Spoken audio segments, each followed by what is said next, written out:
Welcome into the show, everybody. Thanks for tuning in to In the Booth with Earl Hall, the leading edge of voiceover. I'm going to be bringing our guest on screen in just a moment, but I'm super excited, just amazed to have Jim McCarthy here on the show with me today. Many of you are watchers of his YouTube channel. If you're not, then you need to be. I put the link to his YouTube channel in the description for this because I want to make sure that everybody follows this guy. He is one of the folks that is on the leading edge of voiceover as well. Welcome to the show, Jim. Glad to have you here, buddy. Glad to be on. Thanks for having me. Well, I mean, people are excited. Folks are just streaming in now to see what's happening. But, you know, Jim, as I told you, I came aware of you through one of the folks that is in the group now for Steps to Voiceover Success. Actually, one of the admins in my group, John Grimes, is on right now, actually, taking a look at what we're going to be talking about today, and watched a bunch of your videos and just was... I felt like I was home. I felt like, oh my gosh, I am actually not the only one out here that has some sense about what's going on. I've been validated. Yes, I have been validated. Thank God that I am not a lone wolf crying in the wilderness out here. But Jim, also, I mean, you're the voice of the show for Grant Cardone, his podcast that he has. That was the other way that wait a minute, that guy sounds familiar. Oh yeah. He does the intro for the Grant Cardone. Yeah. Exactly. Well, Jim, let's dive into this, because one of the areas that I want to go into is this whole thing around the current state of the market in voiceover and pricing. And you've got some hard-hitting things to say about what all these other folks that are the experts in this thing have to say about it. What's the best advice you have for us on this topic? Because I know you got a lot.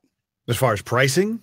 As far as pricing and those out there that would try to control what it is that you do with your pricing. Right. And it's my basic foundation on talking about this always comes from having that background of the lowball client. You know, we're all going to get them. And a lot of people have essentially hijacked the notion of, well, you either got to flame the lowball client publicly on Facebook or in a forum or whatever, and just completely, you know, annihilate. And I don't understand that, because we're in a great economy right now, amazing economy.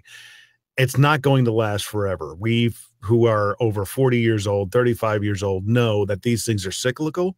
And I think that with the way the marketplace is, and I think I've said that, you know, anywhere from 5,000 to 10,000 people, I want to say the people who identify themselves as being a voiceover actor in the United States is somewhere maybe around I think it's like 5 or 10 million people that identify themselves as a voiceover. Wow. Right. That's one term. Yeah. Yep. Okay. Technology has allowed everybody to onboard into this business for $300-400. You can go to Guitar Center, pick up a microphone, get a digital IO, plug it into your computer, hang a shingle, get on Fiverr. You can be a voice actor. You really can. Yep. Okay. That's the reality. What's upsetting most people, most of the legacy people that have been I've been doing this for 20 years. Yeah.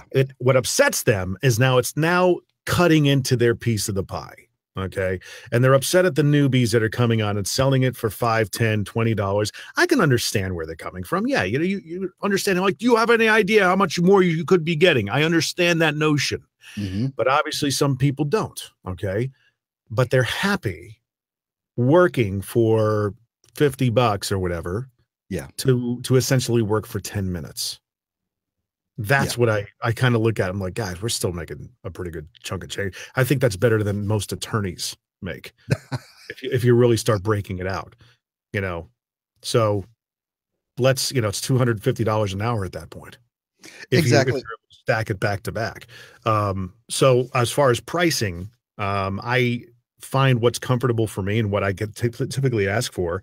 And I saw a meme the other day that somebody had put out. It said it was a picture of Dirty Harry and somebody. It was like two different juxtaposed images of the client asking, "What's your rate?" and then the voiceover artist coming back on, "What's your budget?" And and then the comment thread was just some guy flaming the original poster, who's a great friend of mine. Wow. And, just like, well, this is the problem. I'm like, oh, gosh, here we go. You're part of the problem. You're a bottom feeder. You should just put your rate out there and bam, that's it. The bottom feeder. Dude, but when they come out and start saying that, this is how you should do it. Just put your rate out there and that should be good enough. Well, no, I got news for you. Sometimes it isn't. Yeah, absolutely right on that. Sometimes you have to work the client a little bit. All right. It's called the sales process. There you go. And when you have people that come out of the box like that, they're probably pretty successful and they can get away with it because, some voices are better than others. Their demos are produced way better than others. You're going to get people who have, they've got the track record, they've got the book of business. For somebody new coming on board, just putting their rate out there just like that, you got to know how to navigate that. Mm-hmm. Okay. That's a scary position to start out the gate. That you're scared. Yeah. And it's showing who's going to pull their pants down first is what I talk about. Yeah. Try the client on. And, there's nothing wrong with asking, well, what is your budget for this kind of a project? Because there's a lot of, gray area and people try to, well, you got to go by the GVAA rate guy. I get all that. What's the use? Dude, just talk to your client. Make the rapport. Yeah. It's unbelievable. It's one of those things, and talking about all of you were talking about the meme earlier and people commenting negatively on the meme and things. The one thing that gets me a lot with the negative energy that's out there within so many different people, you've got half an hour to an hour, 5 hours all day to go and lambaste someone for something that they posted. And you're wondering why you're not getting voiceover work. It's like, but like what we talked about before we went on, the guys who are usually the loudest are the ones that if you try and coach them and say, well, maybe if you did this, they're the ones that go, oh, no, I'm doing just fine. It's all you other bozos and losers out there that are ruining it for the rest of it. But I'm doing just fine. That's why I let everybody know. Let it be known on the record. I am doing just fine. I am doing better than fine. I am dominating this market because I hold my rate. But you better hold yours. Yeah, you better. But I'm doing just fine. It's like, when you get an order, I mean, at a certain point, we develop, the longer you've been in this, we start developing our rates better and better. And now the thing is, if I'm saying it's going to cost you $350 for me to do your 1 minute commercial, and you're like, well, Earl, my budget's really, my budget is $275. Really, it's all I can afford. I'm going to turn down the $275. Or better yet, you say, I understand that it's $275, and that's your budget and everything. Here's how I work. Okay. Typically for $350, here's what you get. Blah, blah, blah, blah, blah. I lay out all my value points. Make sure you get on the phone with them or face-to-face, better yet, or even getting into coffee. But, I typically, for something like this, a fair rate for what I do. And believe me, you're going to be getting retakes. You're going to be getting all this stuff, value. Mm-hmm. Is there any way, can we bump it up to maybe 300? This way I can feel comfortable about offering and making sure I give you the time you need to make sure the project, because I really like your project. Is that something that would be fair to you? Mm-hmm. And that's a trial close. Those negotiating skills are so important for the newbie, for the person that's been in it for a long time. And if you're afraid to, come to a point where either you say no or, okay, I'll do it for that. But if you're afraid to have the conversation, then that's kind of showing your skill set or lack of skill set in the marketing and sales arena as well. And the way that you're going to make it in this thing is to be able to market and sell yourself appropriately, because make no mistake, you're a salesperson. First and foremost. Absolutely. In this whole thing, how is it that, Jim, that you came about understanding the sales side of this? Because I know you come from radio. So, and so you've been doing this over 2 decades at this point. How did that work for you to get to the point where, okay, this is my sales process and this is what I'm going to do? Because at some point I sold cars, and I think that's one of the best schools that you could attend.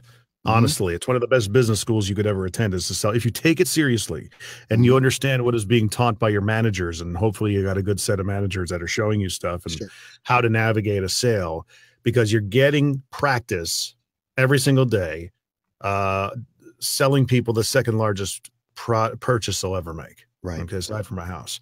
Yeah. When you're doing that on a daily basis, like I did, it was you really start getting good at it. I sold Honda first, and I sold Mercedes for a couple of years, and that really I simply took what I learned and started coaching it and applying it in my own business, and it just hockey sticked. I've always done fine beforehand, and I've done a lot of video work, a lot of voiceover work in the creative space. Always thought I knew how to sell until I got into the car business. Then I knew how to sell. Then if that makes sense. I get it. I knew how to close, which was the ultimate thing that a lot of people, it's one thing to sell. It's another thing to close, to actually get to the finish line and ask those pointed questions to get them to the end zone and put the blinders on and make sure that when you leave the meeting that there's either going to be a commitment for another meeting, or what are we doing next? Some sort of commitment. If it's not going to be the gig, there's something that's going to happen, and you need to ask for that. So many people are scared to ask for that sale. They're scared to ask for the sale. I remember, I don't know why this memory came to mind, but when George W. Bush was running the first time for president, the son, George, and he said that one woman had told him that I would have voted for you, but you never asked for my vote. You did a lot of talking, but you never asked for my vote. It comes down to a point where you've got to be able, unapologetically, not afraid to ask for the sale. Yeah. Absolutely. With that. And people look at sales so many times with a dirty connotation, kind of the pun about being a used car salesman type of mentality, but we all get that. And so if you have an aversion to selling, then the best thing to do is to realize you don't have to sell like that. You don't have to be the scum of the earth. You don't have to be the in your face type of guy or gal, or the pushy type of salesperson, if you have a quality product, because then that you can do this, and there's a reason why you charge what you charge and you ask for what you ask for. Similar to voiceover. Over time, as we all do it, 20 years, I know what my center is, what my strengths are. It's also finding your voice in the in the actual not prospecting, but finding your voice in voiceover.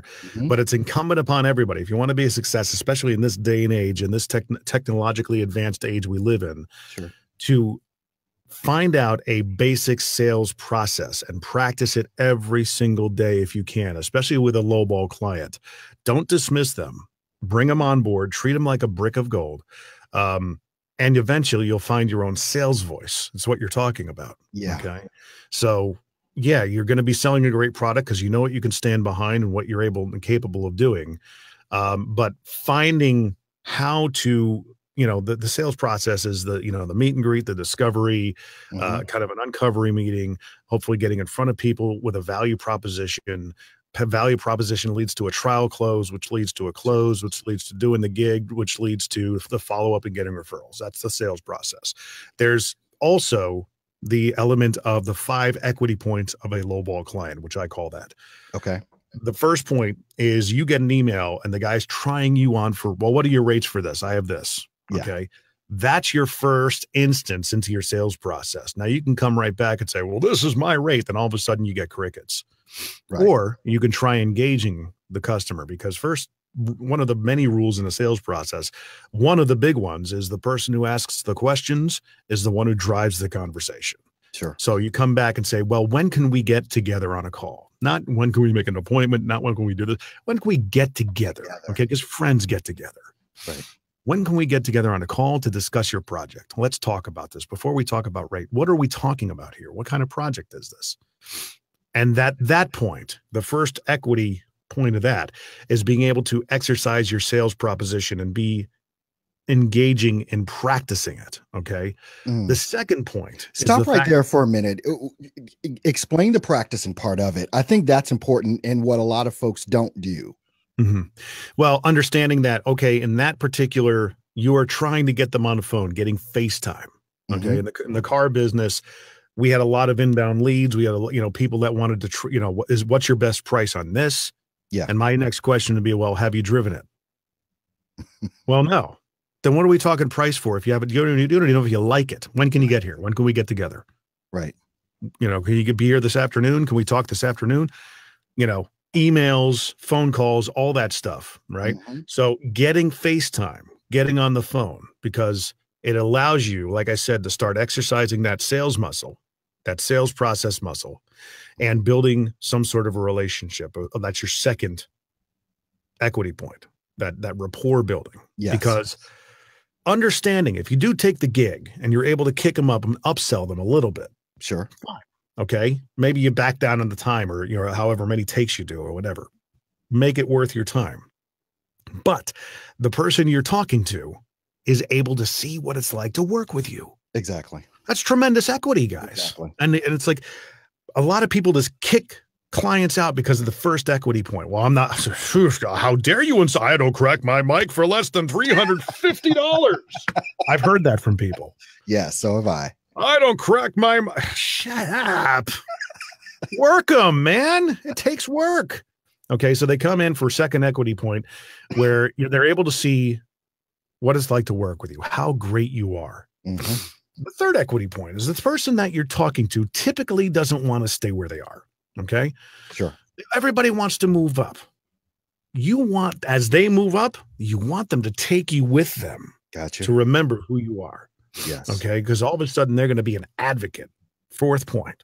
They're going to be your advocate. Next place they know. Because all of a sudden in your first point, you've already established that you typically where your range of pricing is. Now they know. Yeah. So the next time a project comes down, I know Jim is worth between this and this. This is an ideal project for him. Let's go talk to him. And the fifth one is the fact that that nobody does this. Well, very little people do this. Coming back and asking for referrals or reviews. Gotcha. Can you shout from the mountaintops for me? Was this a value to you? What I did? Does everything work out? Do you need anything else from me? No, man, everything was great. Awesome. Great. Who else do I need to be helping? Who else do you know that I could help out? People are scared to ask those questions. That's a scared mentality. And I'm wondering, and I'm sure it was because of you that you got very accustomed to asking the questions that you ask.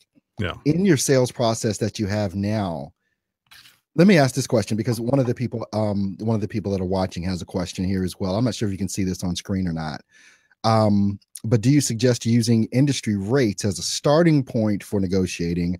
What about the VO newcomer just trying to get hired? Should they charge lower rates to start out and then gradually raise their rates? It depends on how they feel about asking for those rates. I would say there's an element of fake it till you make it.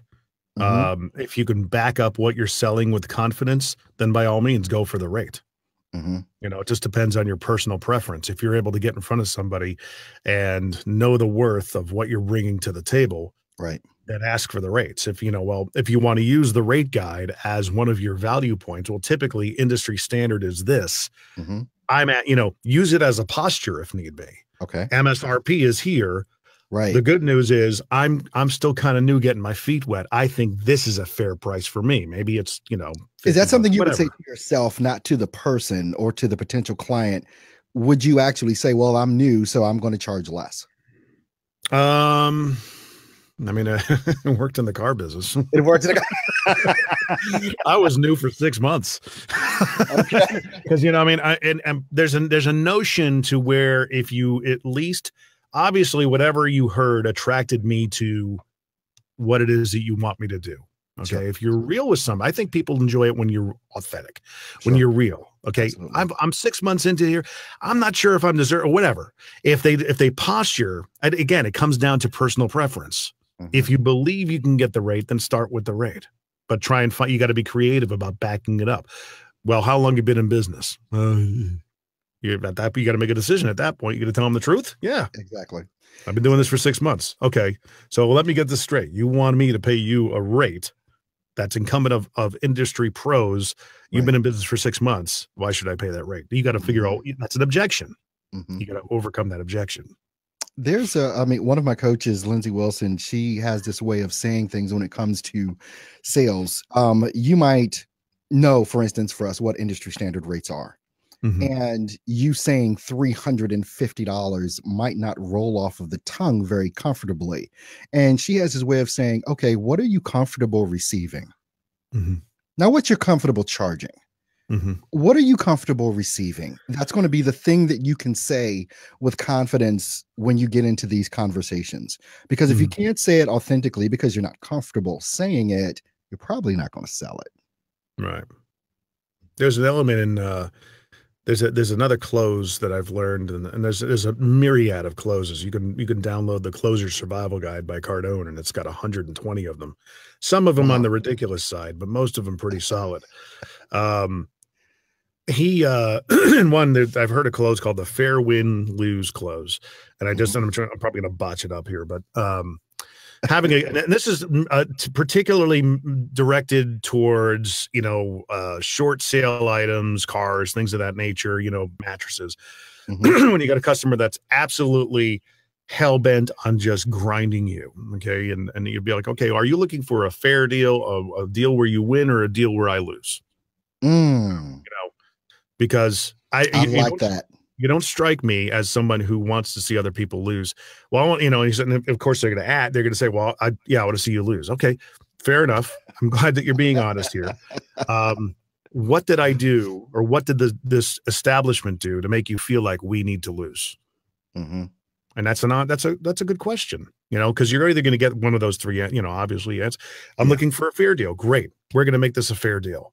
I want to look, Mhm. where both of us win, okay, and none of us lose. That's what I'm looking to do. I'm probably botched it up, but there's a better way. There's a guy named Jonathan Dawson that does it. He's No, but what you said made perfect sense. I mean, how that kind of rolls out, and it's about being authentic. It's about just being real. yeah, Look, I got bills to pay too. yeah. It cost me, 500, $1,000 this microphone that I'm using, Mhm. or Well, you whatever. know what? Nobody cares about the price of Nobody this. cares about nobody Nobody cares cares about you. about And I've said that it. so Nobody many times. cares how much money I spent on Yeah, training yeah. unless I make them care. Mm, That's in the value proposition. You got to put that forward. Here's the reason why, I invested, $1,000 into the mic. This is one mhm. of the most, the best mics out in the market. It's the Yeah. industry standard. Yep. This is why, I have 20 years of experience in doing this. I am one of the go-to guys for automotive, now for, podcast imaging, for Mhm. radio imaging. It's just, you're getting a good value, Mr. Customer. Right. Okay. And now you're going to see what it's like to work with me. And my goal by the end of this is to make you a raving fan, Yeah. Yeah. and a lot of people just shut the customer down at that first point of like, oh, I'm insulted. You and my voiceover talent.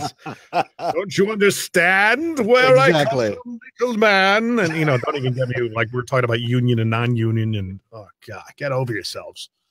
Jim, That's a spurred that video. Get over yeah. yourselves.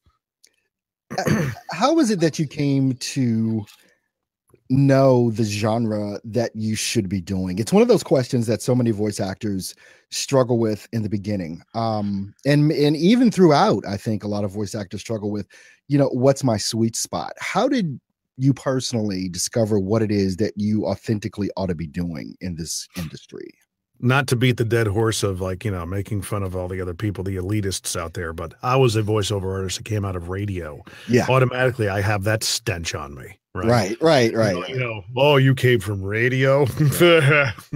That announcery type of thing, You're not a classically trained voiceover artist, are you? You didn't go to the school I did. And Yeah. all the different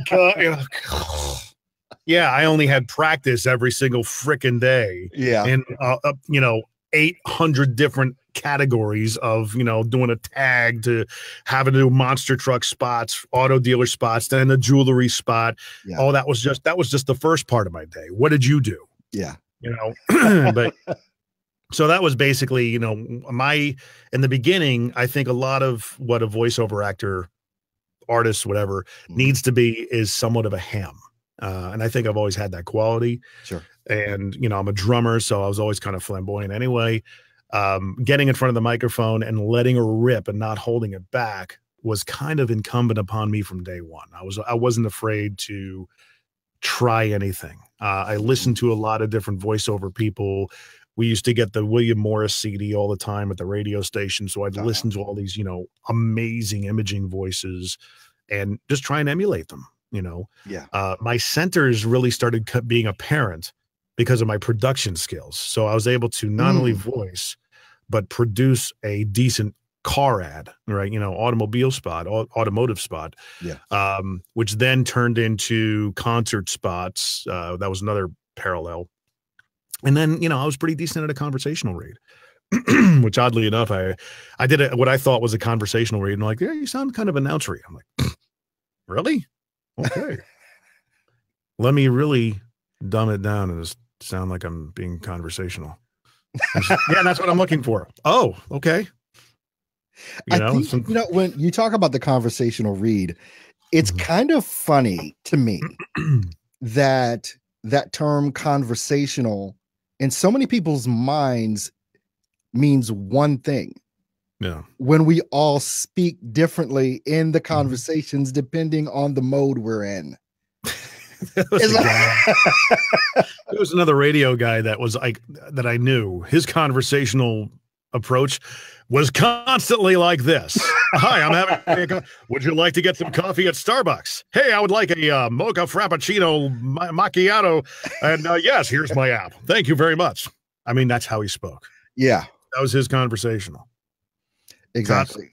So, yeah, that's funny. I started saying this a while back because being a voice actor, many of us audition way more than we book. That's just the nature of the beast. And I've said to people, look, yeah, you might be able to get into your feelings about this, which is just going to be detrimental to you. But what you have to understand is when people put something out for an audition and it's wide based, they already have the sound of their voice in their head. They don't know it, but they have the sound already, and they're trying to find someone to match that sound. You have no clue what that sounds like.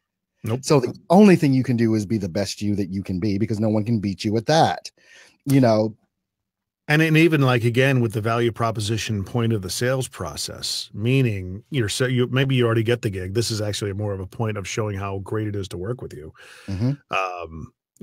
My personal rule of thumb is if I have an outtake or something else of value I can add into the session, I'm going to put it out there. Hey guys, if you can use it, here's something that came to mind while I was reading this. If you use it, if it's awesome, great. If not, no biggie. It's just deleted, right? Yeah. I give them probably about anywhere from 5 to 7 takes of a read, and always at the end to say, hey, if you need any rereads, just let me know. Yeah. It's value. I call it I have a hashtag, be them centric. Okay. Always. I love that. Be more about your client than it is about you. And so many of the the old dogs in this industry are so much about themselves that it's just, and they don't understand why. They lambasted a guy who made $1 million over 5 years on Fiverr.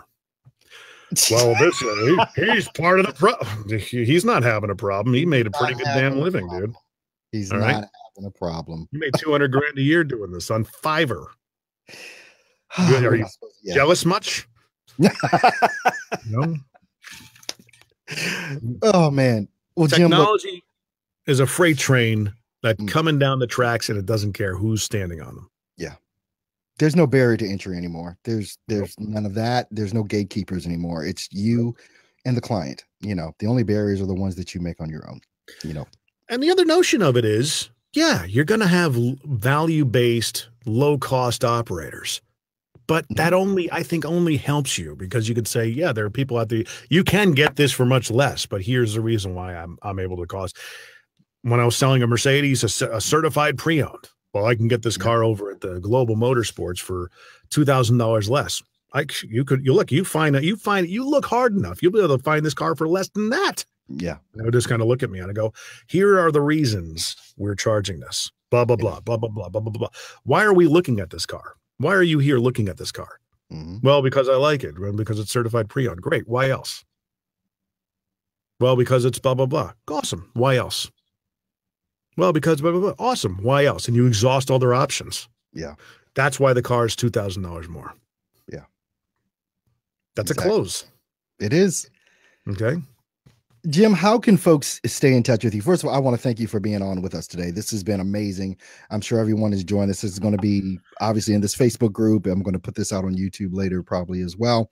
Cool. How can folks get in touch with you, learn more about you, whatever? What do you have out there that they can grab onto? Everything's at jimmccarthyvoiceovers.com. You'll be able to subscribe to the YouTube channel. I'm actually doing a podcast later today. Mm-hmm. So I've got my own podcast as well. What time are you doing your podcast? 1 p.m. Central Time. Okay. And that's going to be on YouTube? That'll be actually on Facebook Live. Facebook Live. So my personal page. Gotcha. So make sure you go ahead and friend him so that you can see those notifications when he goes live, because I don't think there's much you want to miss that this guy has to say. No, I appreciate that. Hey, I give, props to whose props is due. And you're one of the guys out there on the leading edge of this whole thing, really making a difference with the information that you're putting out. And I, for one, want to promote that as much as I can. Love what you do. And I see your hat back there. Thank you for your service. Oh, well, thank you. I appreciate that. That was funny. I was talking to my daughter. She's 19. She's about to go into the United States Air Force. And it was funny. We were talking about that hat. My dad was, he's also a vet. He was in the military. He was back during Vietnam. He was in the Air Force, and he always gives me these hats because he always going up to the VA, and he just grabs me something every time. I've got like 2 or 3 of these hats, different styles, but yeah. But thank you so much for saying that. I definitely appreciate it. Well, look, everybody, make sure, one, that you follow Jim on his personal page on Facebook. Make sure that you follow. I've got the link in the description for this video already that you can follow him on YouTube. Make sure you check him out, follow him, subscribe, like, comment, all that other great kind of stuff that we need to be doing to support the folks out here that are really making a difference. And Jim is one of those folks.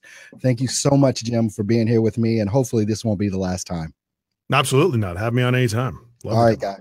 All right. You and everyone else, have a great day. Go out there and create something amazing today in voiceover. See you guys tomorrow.